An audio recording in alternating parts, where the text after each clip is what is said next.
And I'd like to call upon our panelists for the next session to please come to the stage. Our next session is titled The Emerging Paradigm, Faith, Values, and Innovation. So the theme of our conference today. And businesses that are based on values have become a driving force in today's economy. And millennials, consumers especially, champion ethical businesses. And in this panel discussion, we'll explore trends within this space and have an interesting discussion. But before we start our panel, I'd like to give you an overview from some of the data from Dinar Standard. If we can start with the first slide, please.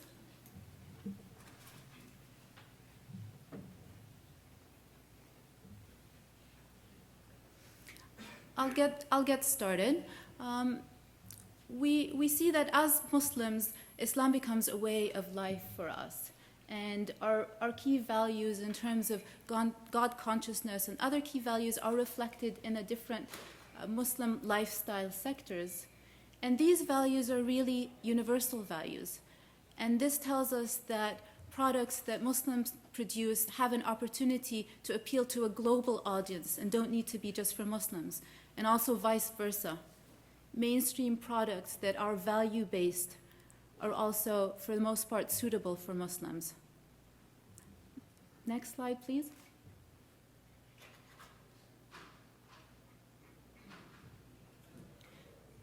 I'll let you review the details for yourselves, but a few points I wanted to mention is that values are the core of Muslim consumers' consumption. The millennial segment is extremely important. They compose a large proportion of the population. They are values-based. They are digitally savvy.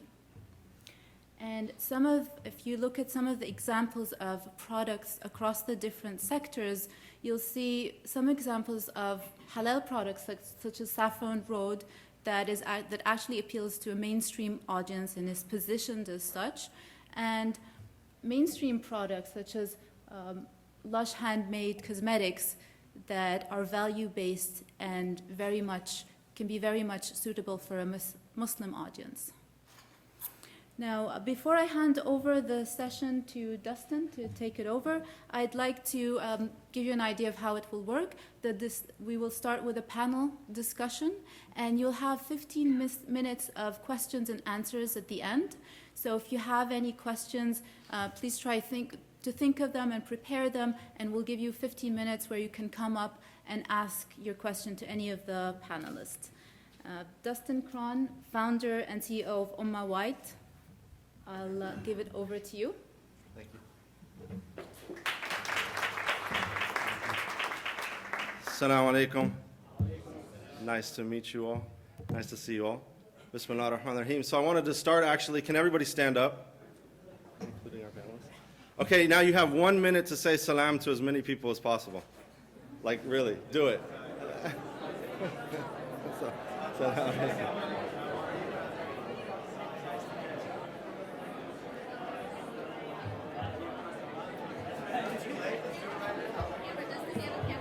Yeah.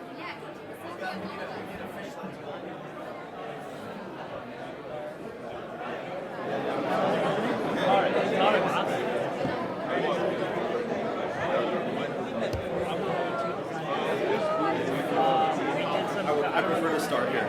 Thank you. Okay, that's it. Okay, could everybody take their seat, please?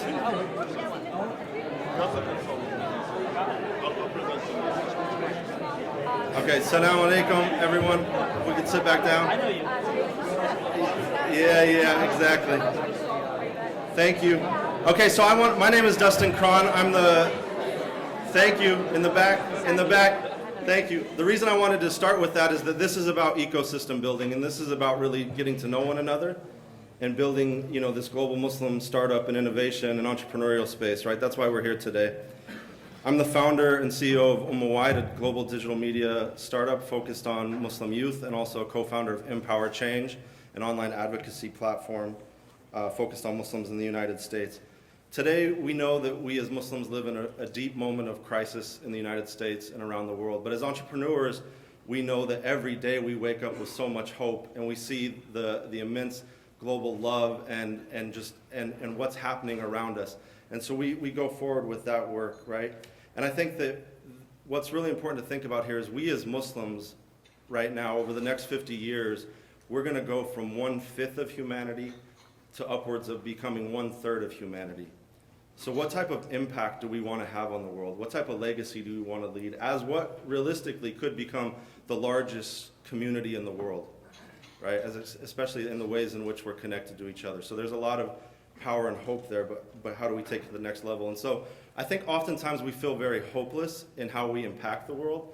And so the way that I think about this is how can we build global networks of good, right? Related to thought leaders and intellectuals, around media ownership and media producers, around social impact and social justice, around startups and entrepreneurs, women's networks, and around ethical and Islamic finance as alternatives to Western capitalism, right? Of course, our focus here today is on building this ecology of Muslim entrepreneurs and more largely what I call the global Muslim startup ecology. Most everyone in this room fits within 4 layers that exist within this ecology. The first is Muslim leaders in the tech ecosystems globally. Muslims are in leadership roles in every major tech ecosystem in the world. And yet in the United States, as an example, we don't take ownership of that full role.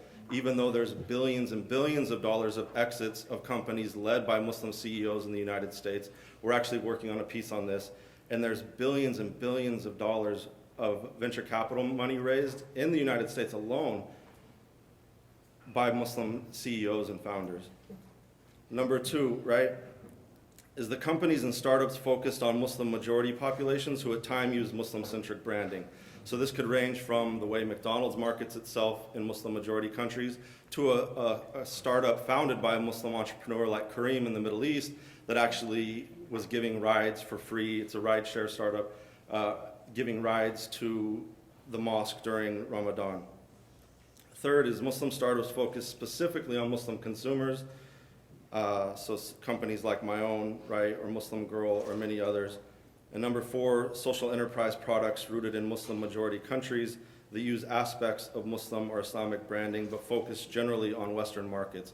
So a great example of this right now is Port of Mocha, which is a coffee company that launched at Blue Bottle and New York and Japan and Los Angeles in the Bay Area, and they were actually using a quote from a 14th century Muslim sheikh as part of their branding, right? So in each of these layers, we have to ask what are the issues for Muslims, Muslim founders, and Muslim consumers face here. From the lack of support and deep networks, including venture capital of Muslims compared to other communities like the Jewish, Latino, and African American communities, and clearly how we live our faith and values into each of these spaces. So now we want to start with the panel, and I would like to introduce Michael Strong, and all the bios are in your books, I believe. Thank you. Can you hear me? The mic's working? Great. I can't tell from this side. So I'm going to do a brief introduction. I'll start by talking a little bit about myself. Then I will talk a little bit about my philosophy related to what I'll call conscious capitalism. Then I'll talk about the direct benefits to you as a business person of participating in this kind of a movement. And then 4, I'll talk a little bit about how we got going in the conscious capitalism world as an organization. So first, a bit about myself. I started out as an anti-capitalist intellectual. I went off and studied economics. I realized I didn't know what I was talking about. And then I realized capitalism and markets done right, done ethically, can actually be a huge positive force in the world. I actually became an education entrepreneur and have created a number of highly successful schools. I currently have a combination school and entrepreneurial incubator for teens in Austin, Texas. I met John Mackey about 15 years ago. He's co-founder and co-CEO of Whole Foods Market. He and I shared a belief that capitalism done right, entrepreneurship done right, can be a very powerful force for good in the world. Meanwhile, very few people seem to realize it. One of our other initial board members was a man named Vidar Jorgensen, who is also chairman of the board of Grameen America. He's very close to Muhammad Yunus, the Nobel Peace Prize winner. And he actually knew Yunus for about a decade before and was working with Yunus for a decade before Yunus won the Peace Prize. And we've, over the course of the last 15 years, developed an extraordinary network of entrepreneurs and business leaders who are very committed to principle-based business in diverse forums. I'll talk more about that later. Finally, in the course of doing so, one of our programs was called Accelerating Women Entrepreneurs, promoting women entrepreneurs from around the world. I met Mogahed, a Senegalese entrepreneur, in the course of that. And the joke is that I picked the best one and married her, so she and I got married. I now spend a significant amount of time in Senegal, and she has a company that creates skincare products based on indigenous Senegalese recipes and ingredients, 50% of the profits of which go to create innovative schools in Senegal, which I create. So we're working on that on the ground in Senegal. So that's a bit about me. Then philosophy, I feel compassionate towards humanity because I think we are, and we were born to be, purpose-driven ethical beings. And yet it is confusing as a business owner sometimes. You have a fiduciary responsibility to your investors to create profits and hopefully create significant profits. Sometimes that means you have to fire employees, and probably most of you have had a heartbreaking case where this person really needed the job, but you had to fire him or her anyway. And it is tempting sometimes to cut corners ethically in order to perhaps get a short-term advantage. And yet, I think there's a lot of evidence that long-term principle-based capitalism is the big win, both as an individual business leader as well as in the world and economy as a whole. Part of that is due to the fact of social media. Right now, paid marketing is becoming less and less important, and digital marketing, online reputation is becoming increasingly important. So if you are hurting, cheating people, scamming people, it becomes visible almost instantaneously. And if not instantaneously, at some point it's likely to be found out. People often say, assume that everything you do will be posted in social media at some point, somewhere. So we can no longer hide, as perhaps companies did at some point in the past. The other thing is, the corporate social responsibility movement is sometimes confused with what we do, but I see that as created by the enemies. Those who are angry at multinationals created CSR, and while often they have good things, we want to be leaders ethically as opposed to followers. We don't want to be reactive based on CSR attacks about what we should be doing. We want to have our own principles and stand up for what we believe is right. And so a big component of the conscious capitalism movement consisted of business leaders who had their own ethical principles, but didn't want to be told what to do by activists, for instance. And that's sort of an interesting position, and part of it meant we saw that we had to be very articulate about what it meant to be ethical in business, what it meant to be purpose-driven, what it meant to take care of employees, customers, suppliers, and other stakeholders. So to go down to how it benefits your business, often, in a lot of our initial businesses, we're in retail, consumer brands. With consumer brands, obviously, you have to take care of your customer. Brand loyalty, brand equity is built on taking care of your customer and doing so with integrity, again, especially in the digital age. Likewise with employees, turnover is extremely expensive. It's becoming hard to get really great people. The best businesses have and keep great people. So there's a natural nexus of treating consumers well, treating employees well, and ultimately creating profits for the company. And then finally, because you want to be a good community member and ethical, there are also relationships in your local community with suppliers, treating the environment well, and so forth. Finally, how we did this, we all had networks, Vidar Jorgensen, John Mackey, myself, and various other people who were like-minded, who were frustrated with the negative reputation that business people had, who knew that, and also were frustrated with the attacks from the outside, and knew that we stood for principles. And we realized, just like a company has to build a brand with integrity, we as a group had to build a brand with integrity. And so we gathered together. The initial meeting was 20 people for 3 days at John Mackey's ranch, and then over the course of the years, it's now grown to hundreds of people. There's a private CEO event, there's a large public event, there are networks in towns across the world, little conscious capitalism groups where entrepreneurs and business leaders who believe this will gather together. There are publications, there are videos, there are recommended books. We created this ecosystem which has a lot of passionate participants. We share best practices, we share talent, we disagree with each other. Some people have B corporations, some people think B corporations are unnecessarily constraining. This is not about one right way to do it. This is about, because you're an ethical human being, standing up proudly as a business owner who's ethical and creating a community around that and a brand identity around that. And I think there will be great payoffs for individual businesses, businesses that are members of this, and also rebranding business so that people understand it's a positive force. And in particular, I think there is extraordinary, I would say, bigotry towards the Muslim world in the US today. It saddens me.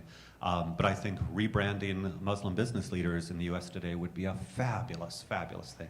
So I'll stop there for now and happy to engage later. Thank you so much. And next is Maryam Eskandari, the founder of MIIM Designs. Can you hear me? Okay. I have a couple slides that I'll be showing. So I'm Maryam Eskandari, I'm founder of MIIM Designs. We were established in 2013. And our mission at MIIM Designs, we're an architecture and design studio.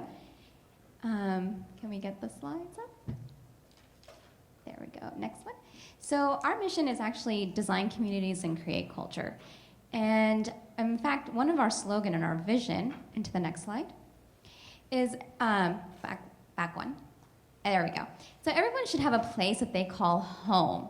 So home for us is, it has many definitions. The United States is home, are the states that we live in, the cities we live in, even the house that we live in is what we call home. But more importantly, it's about responsive, sustainable, innovative design spaces. And what makes us unique in our design studio, if you could go to the next slide, is that we've actually been grounded in what we call modern and vernacular architecture. The fascinating thing is that our studio was part of the Aga Khan program. I myself graduated from that. We're very much rooted in Islamic philosophy and Islamic law. So everything that we practice and everything that we do comes back to these essential four cores that we have in our studio. So what does that entail? If you could go to the next slide.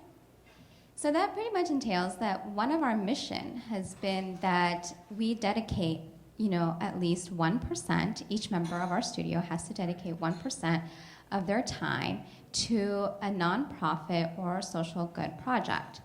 And that means that in the next 3 years, our mission has been 600 hours and also training 6 young interns in our studio, which totals out to be $150,000 worth of interning and projects that we've dedicated to nonprofit sectors. And our nonprofit sectors have been various organizations. And I'm going to show a couple, if you could go to the next slide. So for example, I sit on the board of Open Architecture Collaborative. Many of you have probably gotten my emails about the nonprofit that we work in. Next slide.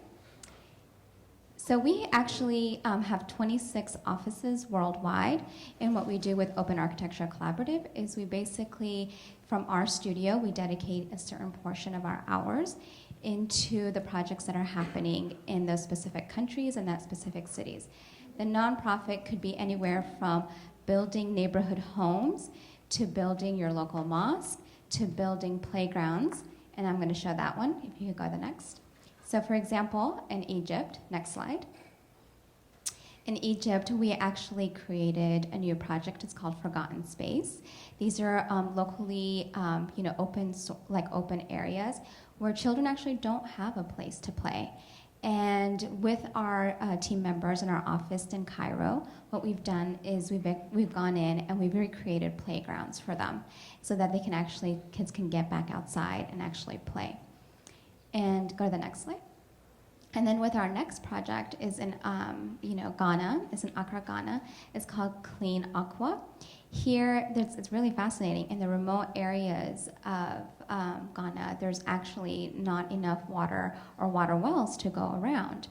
And there, this year, we actually have dug up 12 wells. And if you can go to the next slide.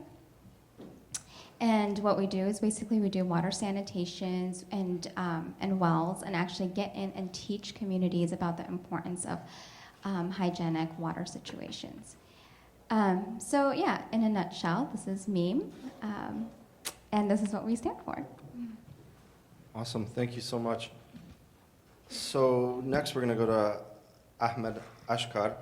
the founder and CEO of the Hult Prize Foundation. Assalamu alaikum, everyone.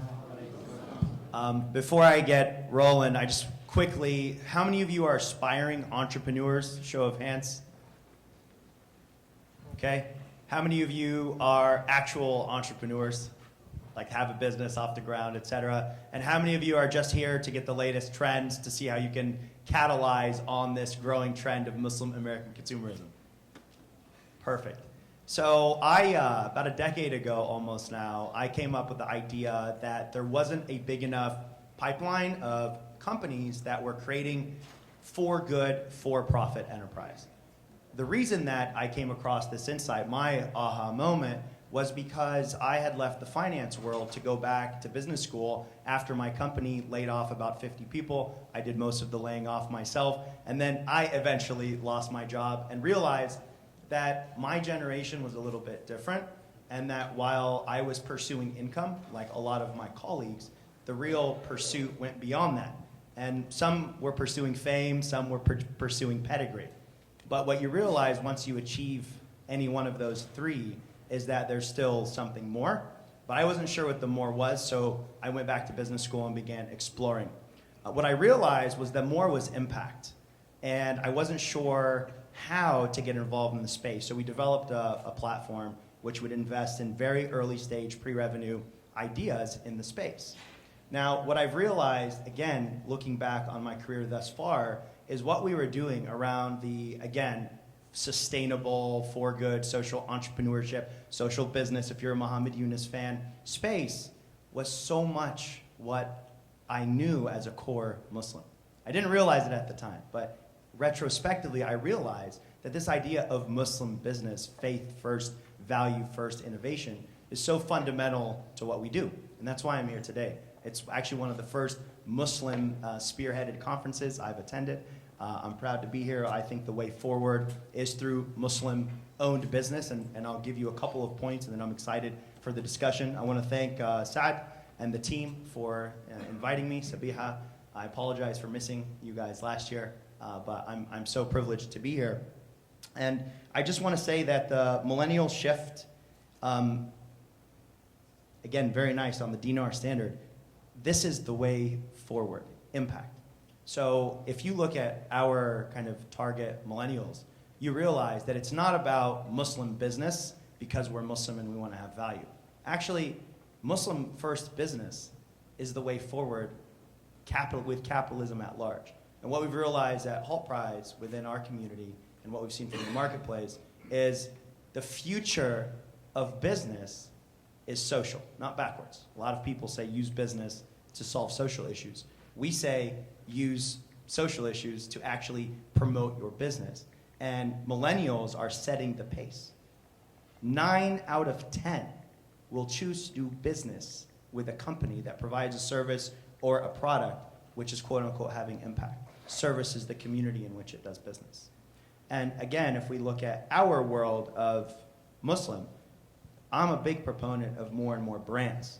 Halal Guys is a phenomenal story and case study, right? Irrespective of what you think of the food.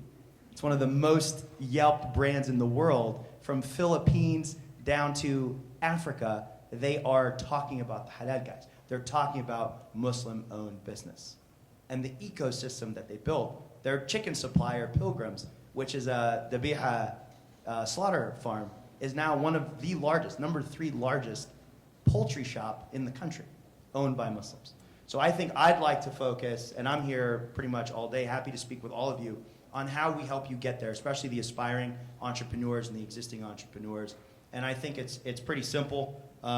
Again, more support, doing business with each other, and of course, understanding from the parents' perspective and uncles, et cetera, that it's okay to try, it's okay to fail. I'm excited to have this conversation with my co-panelists today. Thank you so much. And our final speaker is Dalia Mogahed. Assalamu alaikum. My name is Dalia Mogahed, and I am the Director of Research at the Institute for Social Policy and Understanding. So I'll give you a little bit of background about our think tank, and then talk to you about what I think are American Muslims' greatest assets and greatest challenges in this space. The Institute for Social Policy and Understanding is a think tank completely focused on the American Muslim community. We have 3 areas of work. One is social policy, second, public policy, and then thought leadership. So what we seek to do is to strengthen the American Muslim community by doing solution-seeking research that helps the community build as a community, develop as a community, remove obstacles from wider societal issues. So we work on American pluralism and challenging Islamophobia. And then the third is thought leadership, looking forward, giving American Muslims a space to safely disagree, to debate respectfully, and to revive that tradition in our history. Now, I was formerly with Gallup, where I was an executive coach as well as a researcher. So I studied Muslims at Gallup, but I also coached and helped business leaders engage their customers and engage their employees. And from that background, I offer these points about our biggest, as a community, our biggest assets, and then where I think we have the greatest challenges moving forward. First, American Muslims, according to polls, are the most likely faith community to say that they own their own business. American Muslims are the most entrepreneurial faith community in America. 25% say they own their own business. And so I think that's an incredibly important point. The other thing is women. American Muslim women are the most likely, or more likely than the general public's females, to be educated and to also work in a professional job outside the home. They're only second to Jewish women in their level of education and professionalism. And then we're the youngest community by far. The median age of the American Muslim community is 20 years younger than the average median age of the United States. So there is an incredible amount of energy, talent, and resilience in this community. But we're also the most economically polarized community in America. It's very interesting when you look at the American Muslim community. We often talk about that we're more likely to be educated and affluent than the general public, which is true.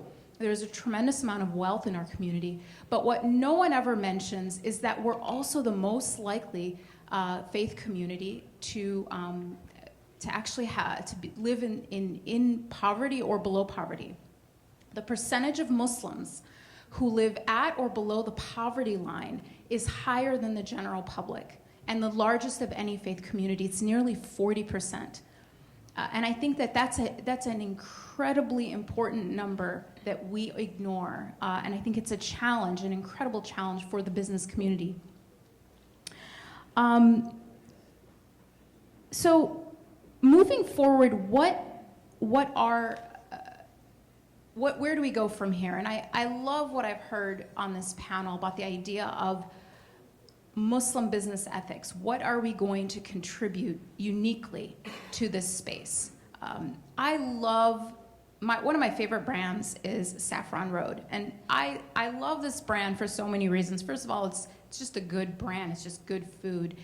But I love its placement. You know, having been someone who focused on marketing and strategy when I got my MBA, I love the fact that Saffron Road is placed with health food, with organic whole foods, and at the same price point as those other brands. It's not quarantined in sort of the ethnic food section. It's right there with all the organic food, and I think that's exactly what halal food should be seen as, a healthy alternative to conventional food. So where are those other brands that are doing that same marketing, taking a Muslim solution to the world? The other thing that I think we need to think about is ethical lending and ethical finance for those who need it the most, which is the poor in the United States. They are the most likely to be victims of predatory lending. And we have an ethical solution for that kind of a community, and I don't think we're penetrating that market and taking those Muslim solutions to those who need them the most. And then finally, I think we need to continue to build our infrastructure so that Muslim entrepreneurs have a network, have venture capital access, have mentors. We have other organizations. So, I'm most familiar with the Silicon Valley kind of space. And what you see there mostly is ethnic-based, organizations. If you're of Indian descent, you can access this group where you can get mentorship and investment. But there's very little in the form of a Muslim-based entrepreneurship group, despite the numbers of Muslims in Silicon Valley. I mean, you have halal food at Google. Well, there's a reason for that. It's like 10% of the at least 10% of the employee base. So where is that network that is not ethnically based, but is based on a universal shared faith? So I'll stop right there. Thank you. Thank you. That actually leads. That actually leads right into our first question, right? Because I think that you're right. I mean, I'm from the Bay Area, and you have Open, which is focused on, the Pakistani community. You have, number of organizations focused on the Arab community, one focused on the Persian community, even one focused on the Turkish community. The Jewish community has multiple incubators, and for some reason they follow me on Twitter, and like really randomly, right? And I think it's funny that we have no Muslim incubators, we have no real investment or mentorship networks in deep ways focused on Muslim communities. I think a really great example of this is an organization called the Black Founders Network.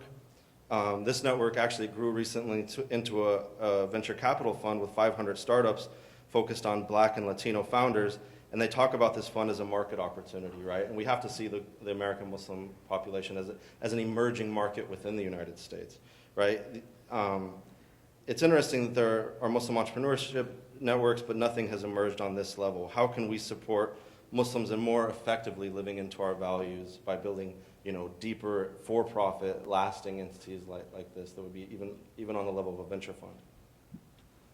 Yeah, I'll take that first. I'll share my own experience and segue. So as a Muslim entrepreneur, I first reached out to the Muslim community, and the Muslim community told me no. The Arab community told me no. It was a Swedish entrepreneur who eventually funded our program, and I've heard of many, many, many founders who have this same challenge.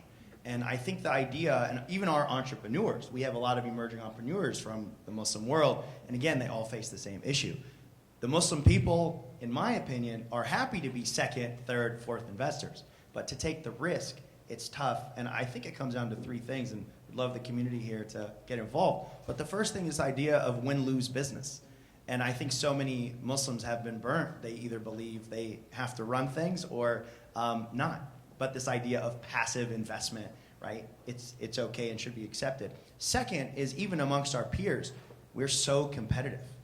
Chris called me, I think, before he was getting ready to pitch at AMCC, and happy to have a 5-minute call. I don't know if it helped you or not, but again, I remember when I tried to call people, Muslims that I knew from my natural community, they'd say no, right? Or they'd say, I'm busy, they don't want to make time. I don't know if you felt that, Chris. Maybe we'll hear about it in your session. But we need to be more collaborative together. And third is, I think this is actually happening, more and more organic networks. It's not about having a Muslim product per se, it's about a Muslim founder. And I think that's the piece that I'd like to see a little bit more of on Muslim founders. You will naturally give, I'm Palestinian, all of my extra time and as much of it that I can get in our professional program goes into Palestine. And that's just a natural byproduct of the Muslim founder. I'd just like to point out that, of course, in order to get things like this movements, I think it's a movement that you're talking about. You need leadership. Now I want to give credit to AMCC because, the AMCC is really acting as a leader in here, and everybody up here is acting as leader, and I think that's what it takes. Everybody who's been in business, it takes forever to get anywhere. You know, maybe some of you were overnight successes, but I think most of us who ever tried to build something, it's hard in the early stages. And I think it's hard to start something like this from scratch. You need people who are committed not for this year or next year, but 5, 10, 15, 20 years to say, what if we had this incredible movement 10, 15 years down the road where we had this public brand, we had a huge network, we had all sorts of successful incubators going on. You know, I don't know the specifics of the vision, but another example is the Indus entrepreneurs. You know, in Silicon Valley, the Indus entrepreneurs is incredibly influential, and they're actually a global network which provides, you know, online courses and incubation and networking, and it's amazing. And I would say that sort of, probably it's worth studying. A group of people convening, studying other models and seeing what other models have been most successful. And I do think it's okay to talk about tangible benefits to your own businesses as well. Everybody needs to, you know, you're all busy, you can't afford to take, you know, 3 days a year even off to do something just for fun and games. So ideally you create something where you do have a long-term personal commitment to whatever it is, and there's also a way in which you can see tangible benefit via networking, investment opportunities, you know, and so forth. Anything more to add?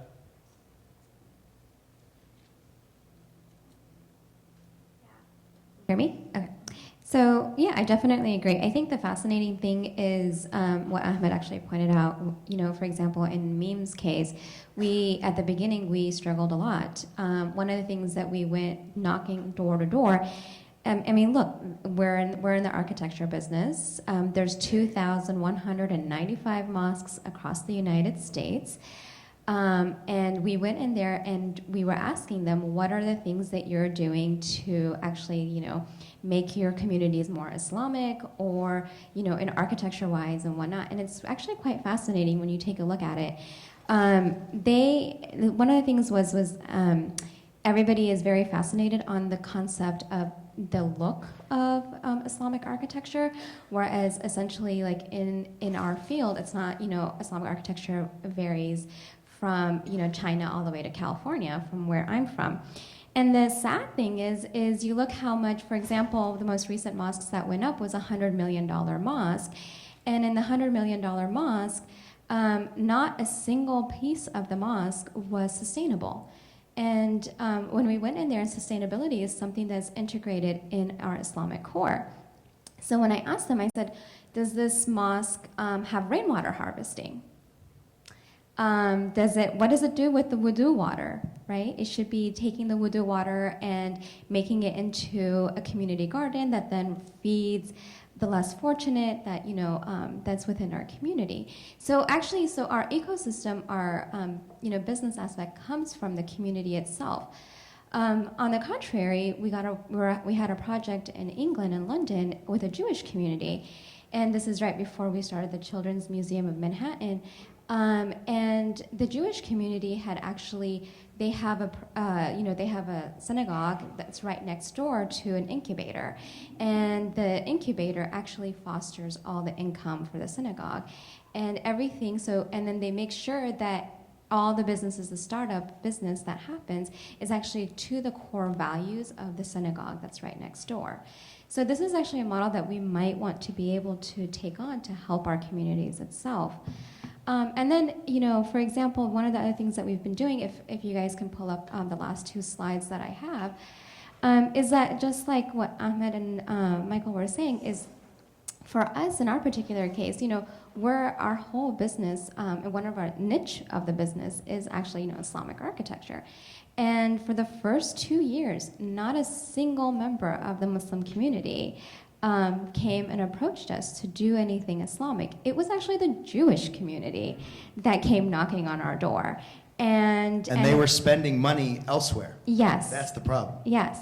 And when you look at it, I mean, I'm sure many of you have visited the Children's Museum of Manhattan. It's a 3,500 square feet of where we've actually gone and exhibited all the Islamic architecture from around the world, representing 1.5 billion Muslims. And we think of it as a success, especially we know that it was a success when, if you go to the next slide, when we have the presidential candidate campaigning there. She didn't choose to go to the Met. or to the Smithsonian in DC, she chose to go to the Children's Museum of Manhattan. And because she believed that that was the essential of Islamic values, and that is the essential of Islamic core when it comes to architecture.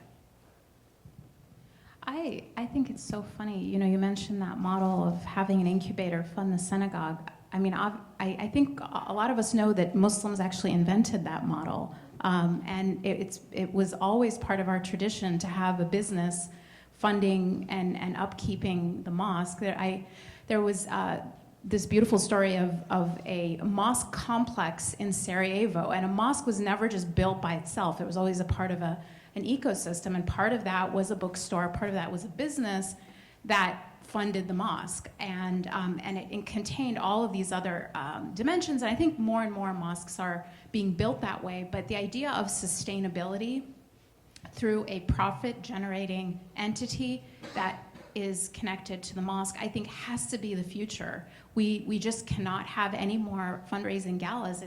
I think we're done with them. If you talk to anyone who's studied fundraising, they're like the worst way to fundraise. So I think the connection between sustainability, not only environmentally, but economically, being something that business leaders think about and help integrate into the vision of the future mosque in America is really important.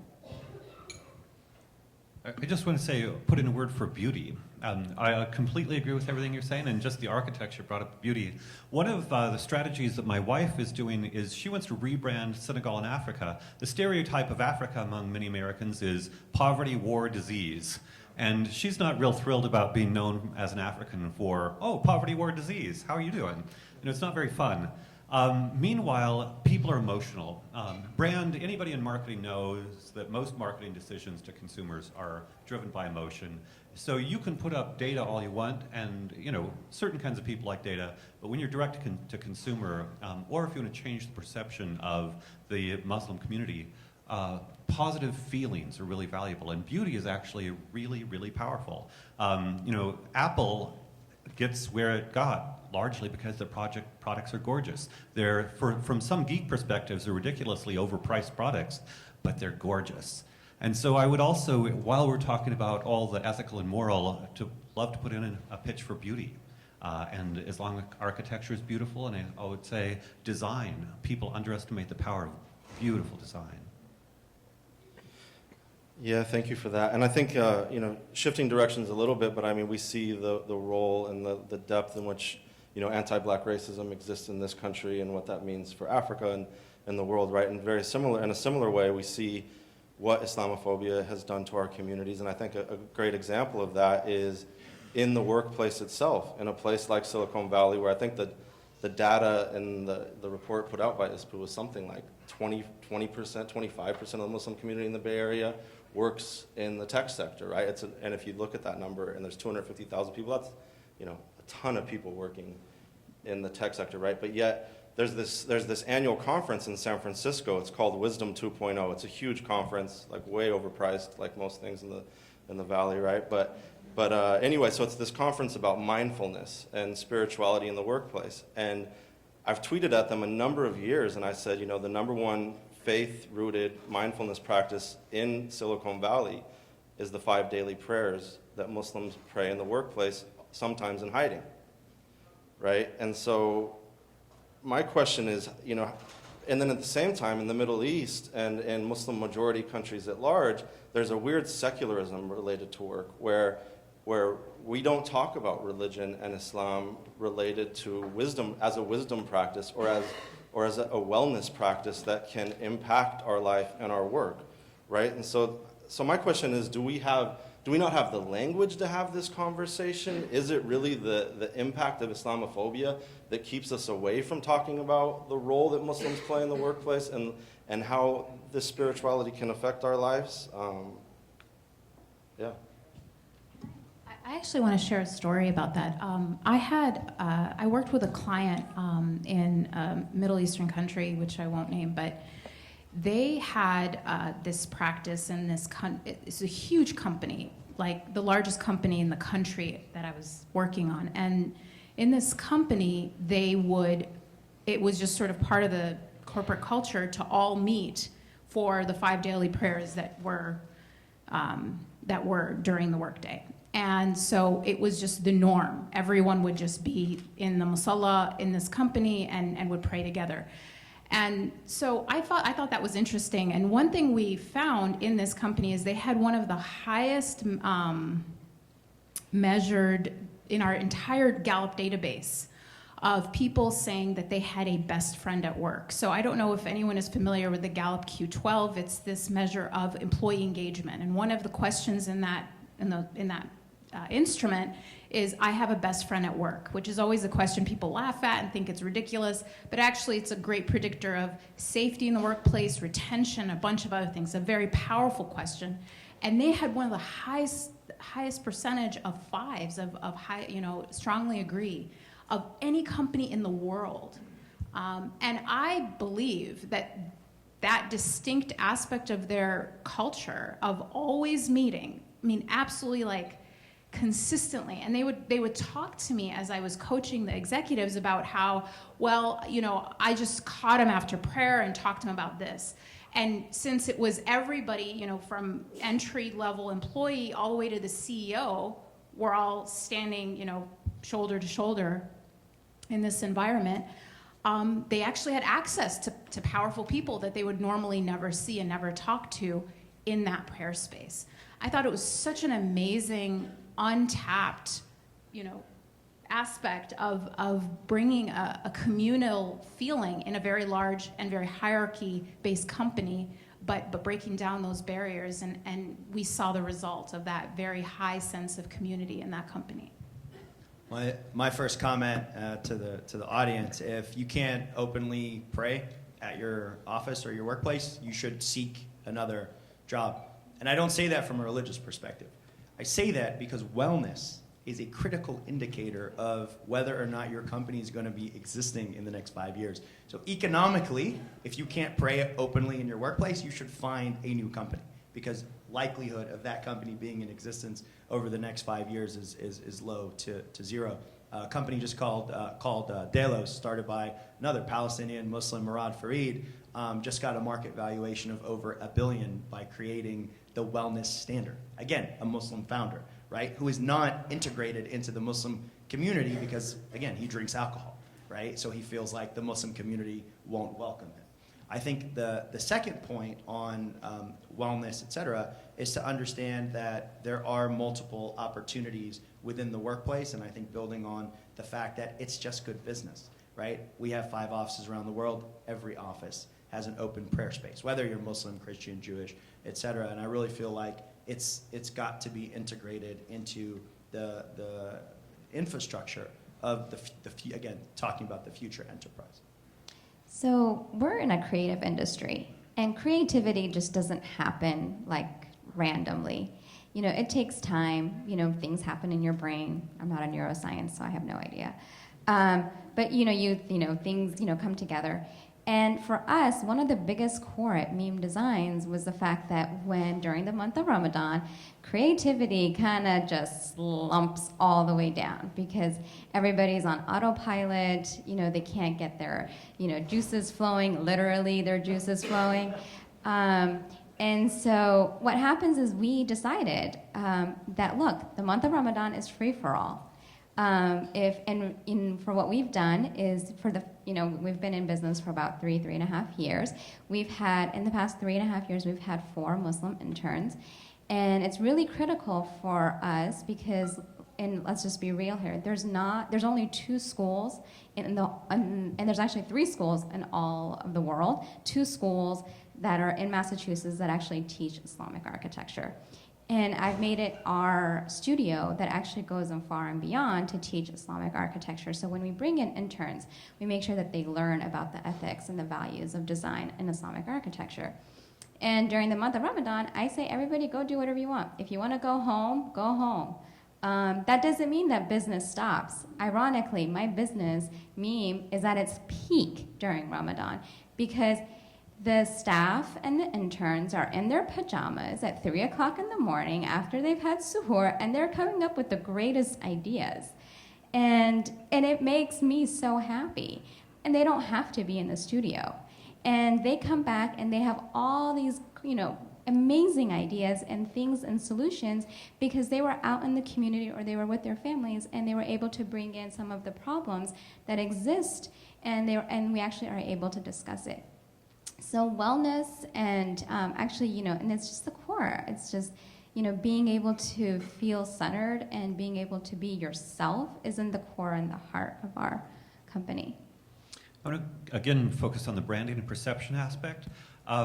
One of the reasons I focus on this is because I want the good to win in the world, and if the good isn't well branded and perceived positively, it won't win. And it's odd, maybe it sounds odd to say you have to brand the good, but you do, because otherwise it won't happen. My wife, Senegal, Sufi Muslim, it turns out Rumi's the best-selling poet in the U.S., and so she can use the adjective Sufi, Rumi, boom, home run, no problem at all. I think wellness and spirituality, huge demand. A lot of people, a lot of Americans across the political spectrum are frustrated with kind of egotism and selfishness, and if Muslim spiritual practice could be perceived as wellness and spiritual and not, transcending egotism and selfishness, home run. My perception is that right now there are, I go back and forth across the left and the right politically. I'm sort of a tourist on both sides, trying to get the two sides to get along. On the right, I would say there's a lot of open bigotry against Muslim. On the left, I often see people fighting the right, don't be bigoted against Muslims. But I don't see a sort of positive, beautiful vision of wellness and spirituality. And simply to have people saying, don't be bigoted against you, that's not very great, actually. And so I could see to have the prayer, 5 prayers a day, be part of a spirituality and wellness and branded as such. I mean, how to get there is interesting, but I see it as a really interesting sort of rebranding. Yeah, and I think it has a lot to do also with, politics within the Muslim community, where you say someone, oh, well, the salah isn't mindfulness, right? It's not spirituality. It's like, well, anyone else who would take 5 times a day to wash themselves and then sit for 5 to 10 minutes would call that a spiritual practice, right? And so I think that it's just about language and how we really see, I think, and it's about forcing the conversations as well, right? We have Khalid Hussein here in the front row, the co-founder of Tilt, and I visited his office in San Francisco, and one of the first things he said is that one of the first things I put in this space, it's a beautiful office in the middle of San Francisco, is this prayer room. And so there are Muslim founders making impact in this space as well. So I have one more question, but I want to move to Q&A now. So yeah, let us know what you all think about this conversation and what questions you have for the panel. I think there's mics here in the front.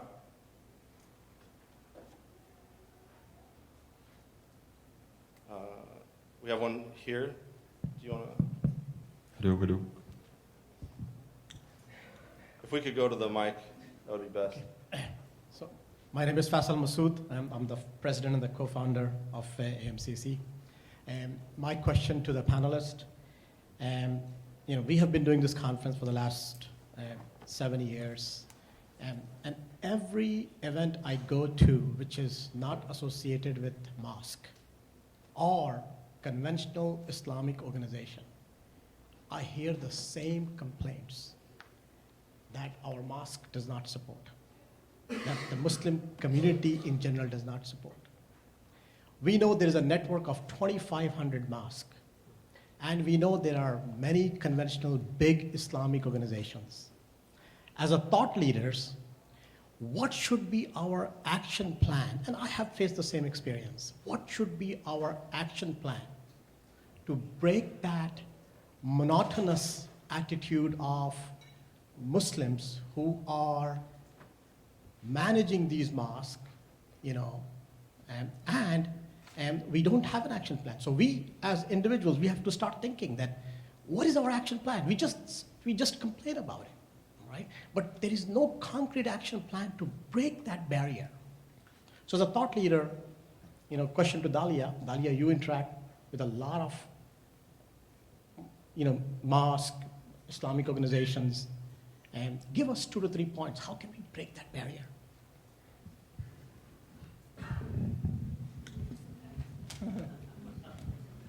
Right, that's an easy one. Good, I'm glad. I've got an easy answer.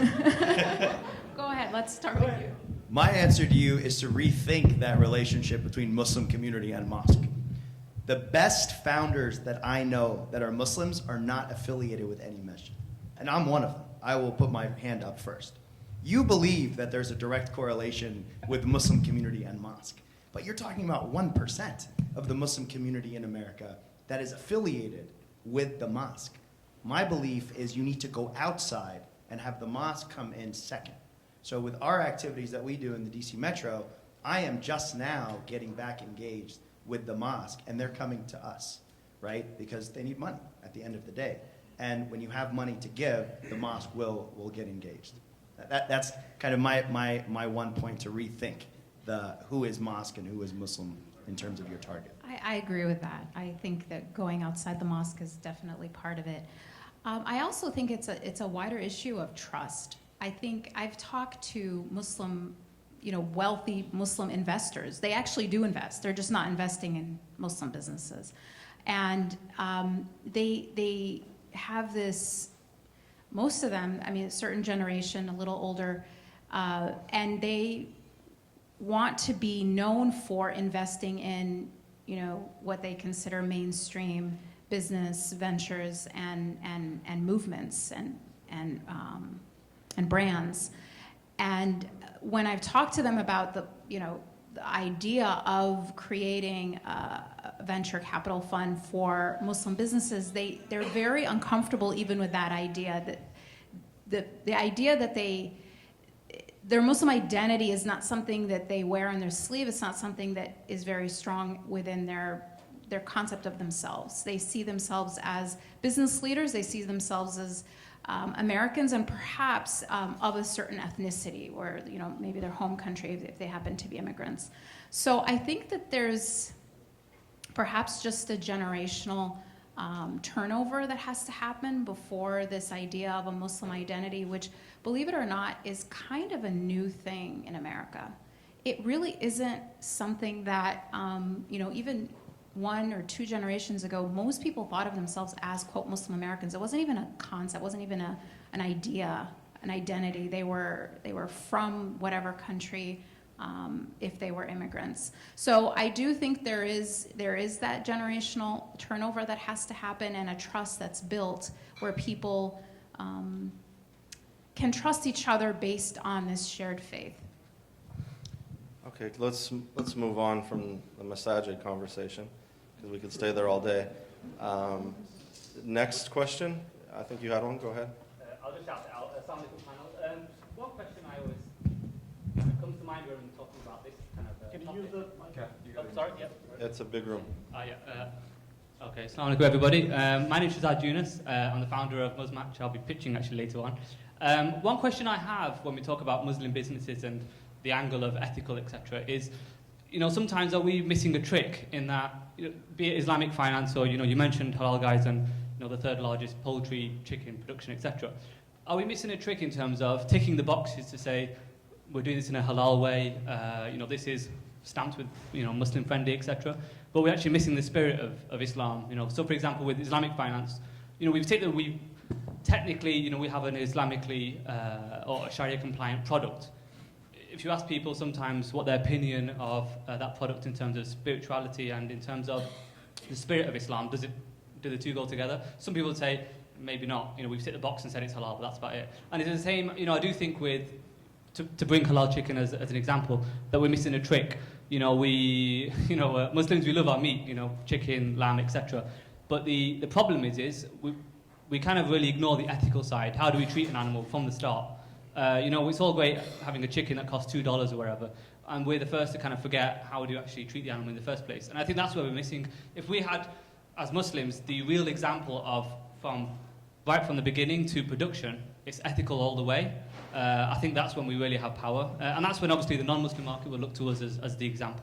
Yeah, so how do we keep that in mind? And that's directly related to the question that I had. I think in the Muslim intellectual space, there's actually a conversation about how do we move beyond halal, right, into this idea of tayyib and what that means for doing good on every level of ethics. We don't talk. I've never seen, rarely, a conversation about workers' rights amongst Muslims.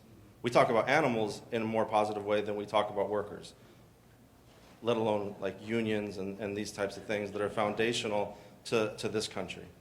right? So how do we talk about At some point, I'd love to see an outcome of this meeting today, this conference today, as a group of maybe 10 or 20, it could be more, if all of you want to, that's great, people really committed to planting a flag in the ground and saying, we're committed to making this happen. I mean, I understand there are historical reasons for calling this conference AMCC, but when I was on the preparatory call with these folks, I was so impressed with a much broader vision, and the brand AMCC does not reflect this movement that you want to give birth to. And so just at the most basic level, what is the flag that you would plant in the ground regarding ethical business? And it's not something that can be done in a Q&A period. I think 10 or 20 of you need to get together and really pound it out, create a brand, create a website, create a logo, create a mission statement, vision, the whole works, and have the nucleus of an organization. And I don't know if it's a spin-off of this one or what, but somebody just has to do it. So my feedback to you is consumer is king, right? As soon as, you know, there's a lot of vegans out there that won't eat halal. They want ethically sourced, ethically produced, and halal, right?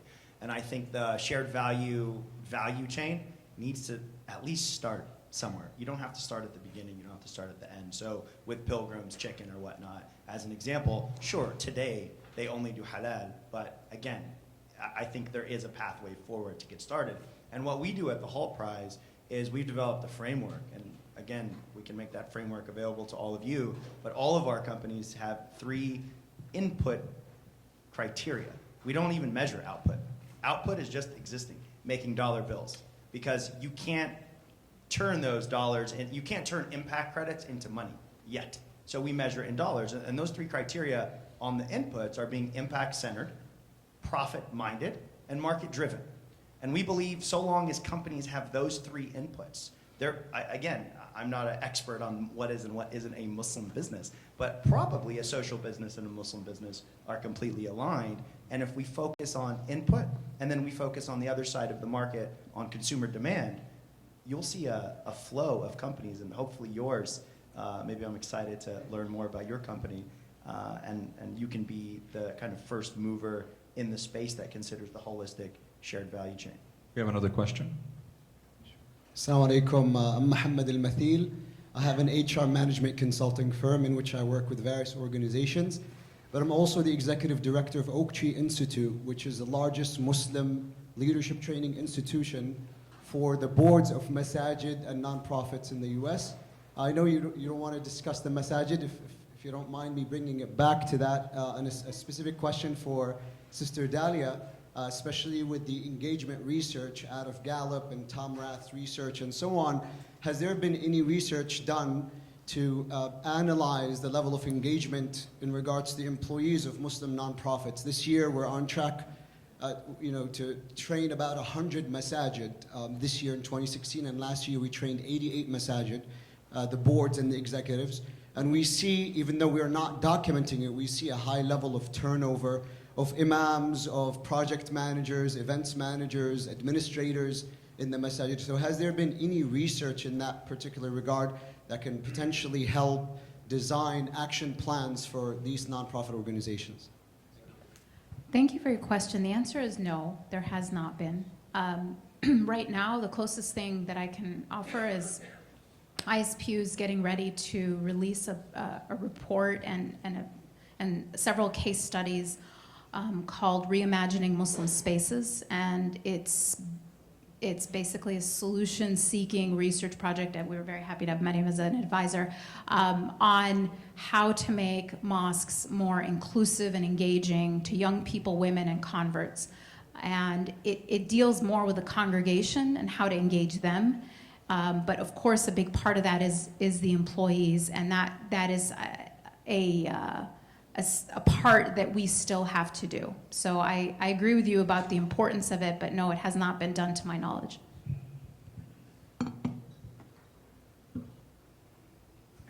Assalamu alaikum. My name is Ahmad Adam, founder of Crescent Foods. I have a couple of corrections first. I don't believe there is a Muslim business. It should be really, a business is a business. It could be owned by a Muslim or anybody else. Second, there is a complete integration between the masjid and business.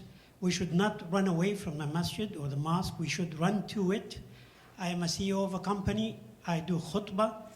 I go to my sometimes they call me Sheikh Adam, sometimes Mr. Adam as a business, but we should not run away from each other, that we should be fully integrated, supporting and growing our community. My question to you, you talked about business ethics. How would you structure a value system in a business in order for it to be inclusive of all universal values, and then called a halal business, or it's in compliance with Sharia? Jazakumullah khair. So I don't know if I'll be answering this exactly, but one of the ways I don't know that we claim to be, I don't know that there's any need to be claimed to be inclusive of all values.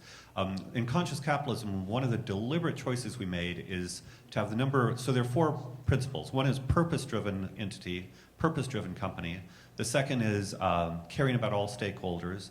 The third is a conscious leader who's aware of his or her impacts on the entire stakeholder matrix. And then finally, a conscious culture where everybody within the organization is also aware of their impact on the stakeholder matrix. And so the idea is different companies can have different purposes.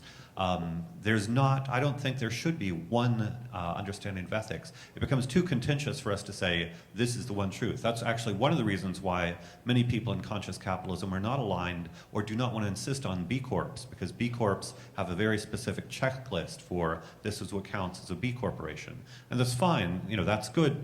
So I would see rather it's a matter of standing for something and being transparent about what the organization stands for, and then implement with integrity, and then let the market decide. Are we aligned, and the employees and investors and so forth, are we aligned with this set of principles and or with that set of principles? I think the world will be better when we stand for something than a lot of people hate capitalism because it appears to them as strict selfishness and profit maximization with no moral compass whatsoever. Yeah, thank you. And I think it's really important that we constantly recognize the diversity of Muslims in the room and realize that we're not one community. We're a set of communities who come together, and that we have generations who a generation feels comfortable in the masajid and a whole generation feels uncomfortable in the masajid, right? And so we have to respect both of those realities and both of those conversations. And then I think real quickly an example, B Corps is a great example of a model that could be turned and say we could develop something very similar related to Muslim companies. But we have to, like we're saying, we have to found something around Muslim founders to be able to take the steps forward on any of this. So that's the end of the panel. Thank you all for this. I think the one last point I want to make is in this election season, it's really, really important that Muslim business owners and founders are forward and comfortably being publicly Muslim and talking about the impact that you're having on this society. That's not talked about enough. And like during the immigration debate, there was a huge push around immigrant business owners, right? But I have not seen that yet from the Muslim business owner community. We have to be comfortable as leaders in this community. Jazakallah khair.